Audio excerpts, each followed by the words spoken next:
You're tuned to KSQD Santa Cruz and KSQT Prunedale. I'm Rachel Ann Goodman, your host for this evening's Talk of the Bay. Today on the program, we'll be taking a look at Big Sur's land use plan and what some say are lax enforcement of rules that would keep Big Sur wild. And in the second part of the program, we'll hear some podcasts from students from UC Santa Cruz who took a podcasting class with me in Ireland. What they had to say about it as first-time visitors may surprise you and delight. All that ahead on Talk of the Bay. Hi, welcome to Talk of the Bay. I'm speaking with Tim Green, and he is with Keep Big Sur Wild, if I've got the name of your group right. Yes, you do. Good. I'm glad to hear that. So tell me a little bit about what your group is up to and what wild would look like for your group if you were to accomplish it. Obviously, it's not a wilderness, at least not near the coast. So what does that look like in your ideal version of Big Sur? We use the word wild because it's opposed to the idea of an urban zone. Hmm. Our plan for Big Sur, the land use plan for Big Sur, attempts to try to preserve the natural quality, the beauty of the place, and the public access to the scenic highway. And the means it has to do that is to prevent excess development on the coast, to try to protect the access to the highway, which is a very limited highway. So we use the word wild because we don't want it to become urbanized, and our plan attempts to accomplish that by limiting all development here. So our object has been to try to support and defend the land use plan for Big Sur. Right. So one thing that kind of stuck in my head when you were talking is the idea of protecting access to the highway. So obviously it's a public highway, but isn't it very urban when there's a traffic jam pretty much all up and down one and there's a gazillion cars? Isn't that an urban situation? Well, it is in fact. And that's probably the indicator that we have a real problem here. And our hope is that the county and the Coastal Commission won't make it worse by allowing development beyond the established limits of the plan, which were intended to try to prioritize public access to the scenic highway because it's a very limited highway. And as you note, already on busy times, it's backed up. I mean, I've been backed up for an hour and a half trying to get home, just stopped. So there's a real problem here in terms of the limited capacity of our highway. And the question that's in the air now and that we are very concerned about is that the county and perhaps to a degree the Coastal Commission are not acknowledging that the plan attempts to prevent this problem from becoming even worse by allowing further destination development, which the plan prohibits. So destination development, I think that the Coastal Commission, the Coastal Act prevents building, it has very big restrictions for building in the coastal zone, which is sort of anything you can see from the coast up to the top of the ridge, right? So doesn't that prevent Big Sur from getting developed? Well, it largely does, and it's been a wonderful policy. And that policy, it's called the critical viewshed policy, has been responsible largely for preserving the vast majority of the coast from development. And it's a godsend for everybody who enjoys this coast and wants to see 70 miles of unspoiled beauty. But beyond the critical viewshed, things that are not visible from Highway 1, people can still develop. And there have been limits established by the plan for residential development, commercial development, and public development. And residential development has been limited. Actually, it's been downzoned on the coast by 94%. So What is Very few down, sorry, houses can be what does built here. down zoned mean? I apologize. I didn't mean to cut you off there, but I'm not familiar with the No, term. no. Yeah, downzoning is just a uh, government means of controlling the amount of development that is done in a particular area. So when the Coastal Commission first began looking at Big Sur as an area that needed to be preserved for the public, they looked around and they realized there was potentially as many as 10,000 houses could be built on the coast. And when they did their transportation study in preparation for developing the plan, they realized that if the housing that was possibly built, could possibly be built here, was built, the highway capacity would be entirely taken up just by residential traffic. So what they did was, instead of being able to build a house on a half an acre or a quarter acre or 1 acre, they increased the size of the minimum lot in Big Sur up to 40 acres on the west side of the highway and 320 acres on the east side of the highway. And what that did was limit the number of houses that could possibly be built on the coast. And I mentioned 94%. It cut the potential build out from 10,000 homes to somewhere less than 1,000. And that's what I meant by saying downzoned. Right. Okay. Thank you for the clarification. So right now, there could still be 1,000 homes built along the Big Sur coast if they weren't visible from the road. That's right. And I was saying that they limited um, all destination development here. I mentioned initially residential development, but the plan also goes into limitations on all commercial development and public development. Um, and the housing situation is pretty much in check. I mean, I think there are probably less than 700 houses in the coast, and I don't think there are very many more that can be built, probably a few. But housing is not the issue anymore. So destination development, as I was referring to, is commercial development and public development. So that Restaurants means lodging, and hotels, right? Basically. um, restaurants, shops, hotels, restaurants, those kinds of things. And as far as public development, it goes to um, parking lots for recreational access. All those things should be precluded by the critical viewshed policy, but the county and the coastal commission, I think, feel very strongly that Big Sur should be opened up for development. I've heard that expression from the county. Um, and that's really what we're struggling with and what our concern is, that the plan really precludes um, destination development except at established levels.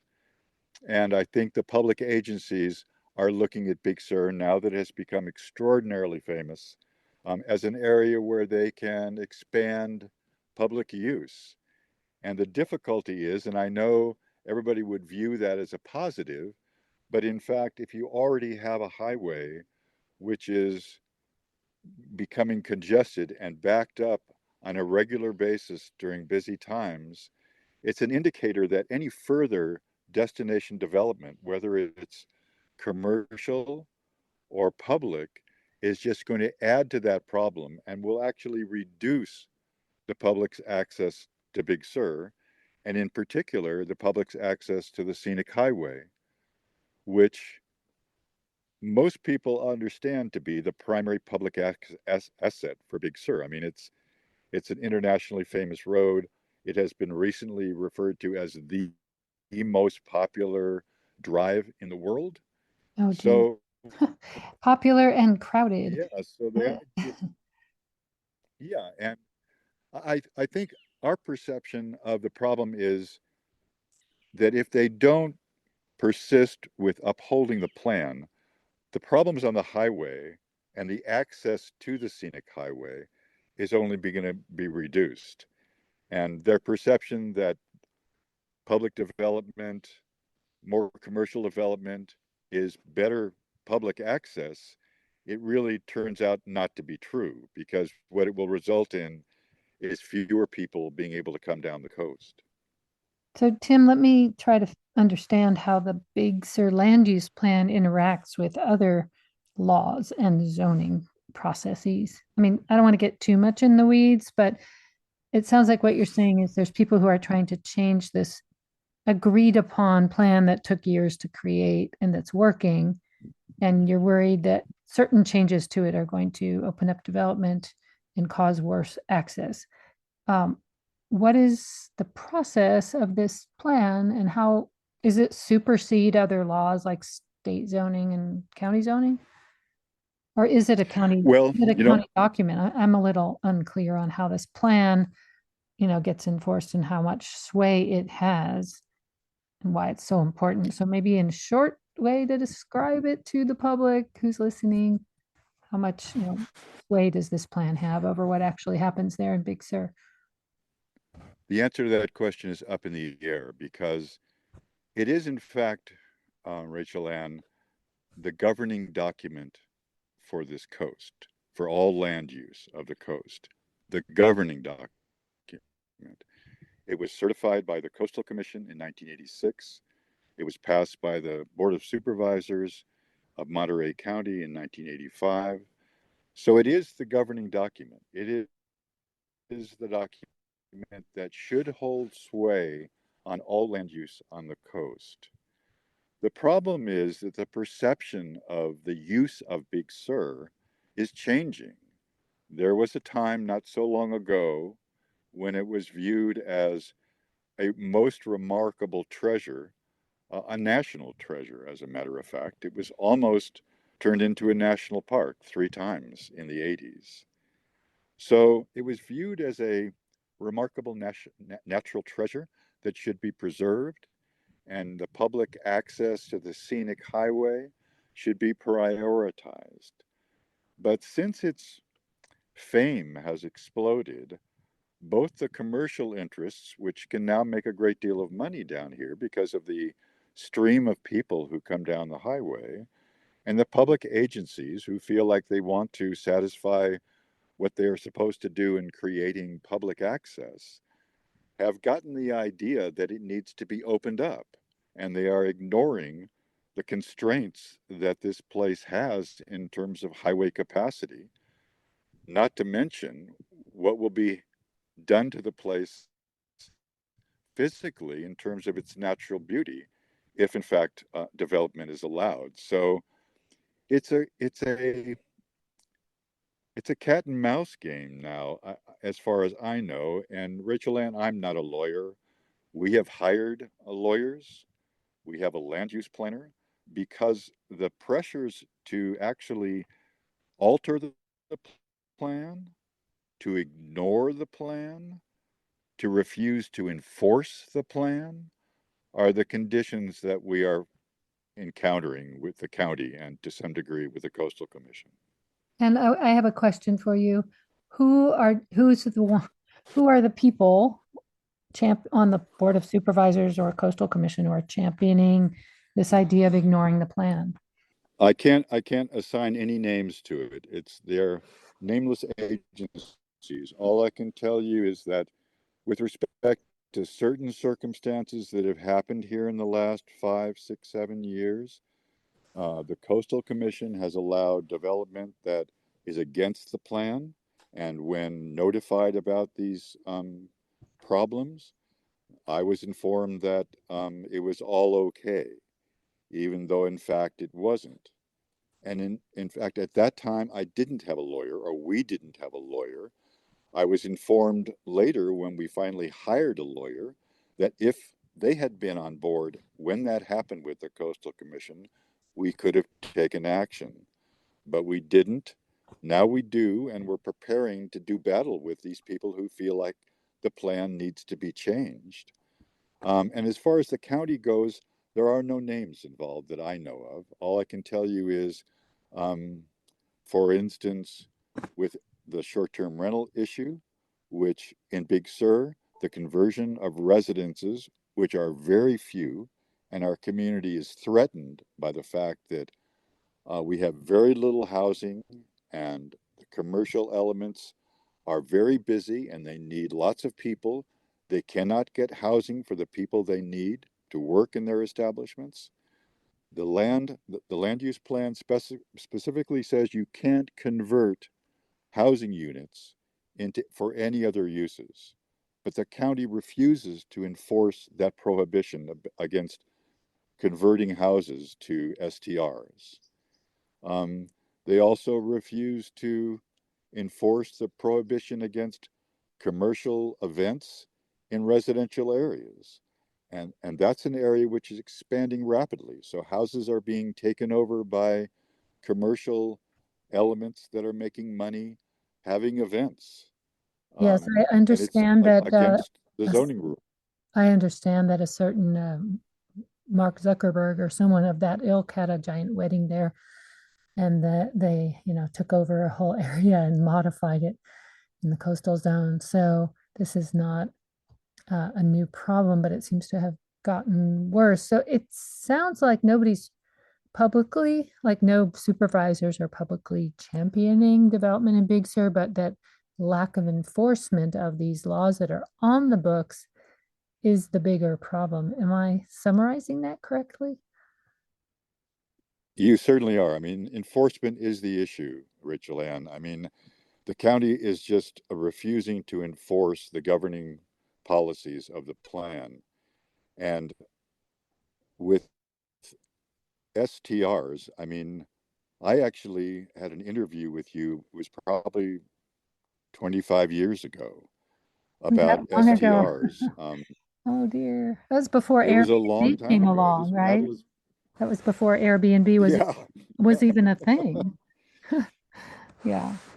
that's correct. That's right. But it was a big enough issue that we picked it up and attempted to um, to resist it. And in fact, in terms of the law, we succeeded. It's still prohibited in Big Sur, but the county just refuses to enforce it. Yeah. That sounds like a real problem. You know, the I want to go back to the highway again, and this isn't probably something you can affect, but it seems like the unspoken problem is that there's just too many cars for that highway. And I have been at places like Zion National Park where they do not let cars in, they have buses. And I've also been to places where they limit the number of cars, per mile on the road with some sort of metering or reservation system. And I know those have been discussed. Have any of those ideas ever gone anywhere, like toll road or somehow reserving your spot on the highway for that day, a day ahead of time to keep the number of cars to some sort of reasonable amount so that the people who are driving through can enjoy it and not feel like they're in a LA traffic jam? Well, it's a wonderful point, and it's been discussed ad nauseum here in Big Sur. And it's not an issue that's just come up recently. I mean, actually, back in the early 80s, this was a issue because when the transportation study was done in preparation for the land use plan for Big Sur, they realized, 40 years ago that there was going to be a problem because the projected number of people who are likely to come and want to come to Big Sur was going to be more than the highway could hold alone, just for scenic travel. So people attempted, in fact, I don't remember his name, but there was a assemblyman who actually went to Sacramento and attempted to consider legally the idea of putting a toll road on Highway 1 through Big Sur to try to limit the traffic, as you suggest. It would be a great idea. And they could also make some money and maybe help support the preservation of Big Sur in the process. But they were informed then, and I have been informed since, and numerous other people have as well, that it's a public highway. And because there's not another road that serves the purpose, it's not allowed to put a toll road on. there is Highway 101. I mean, you could get there, but There I'm is. There is, and we've made that point, but Caltrans doesn't seem to accept that as a possibility. So the toll road, though most people really recognize it as the only really good solution, it is evidently not legally possible, at least not without a lot of public and political pressure brought to bear. right. So let me just emphasize again what we talked about a few minutes ago, which is that unless you can actually control the flow of traffic on the highway with a toll road or something like it, what we are left with is the limitations on destination development which the plan institutes. And that's where we are focusing our attention, trying to get the county and the Coastal Commission to acknowledge the established limits of development in Big Sur and keep to them, because all this further development will do is make the highway problem worse. That makes sense. And so, what are some next steps that you're going to do? So you've hired a lawyer. You're a nonprofit. Do you do besides this interview? Are you doing public education events, or how are you spreading the word about what you want to see happen? That's a very good question. We are kind of country people and are not used to trying to engage with the broader media. Um, our lawyer has suggested that we hire a PR firm to try to get the word out. So we are just now in the steps of trying to engage a PR firm that will try to get the message out and inform people about the problem, because I think that really is what has to happen. I think unless people begin to recognize that what's happened at Tahoe and what's happened at Yosemite is just around the corner for Big Sur, if we don't do everything we can to prevent it from getting worse, and our plan is the answer. So it's the enforcement of our plan that we need in order to keep this place from becoming a disaster zone like Tahoe. That's So a really it's good really, point. Really good point.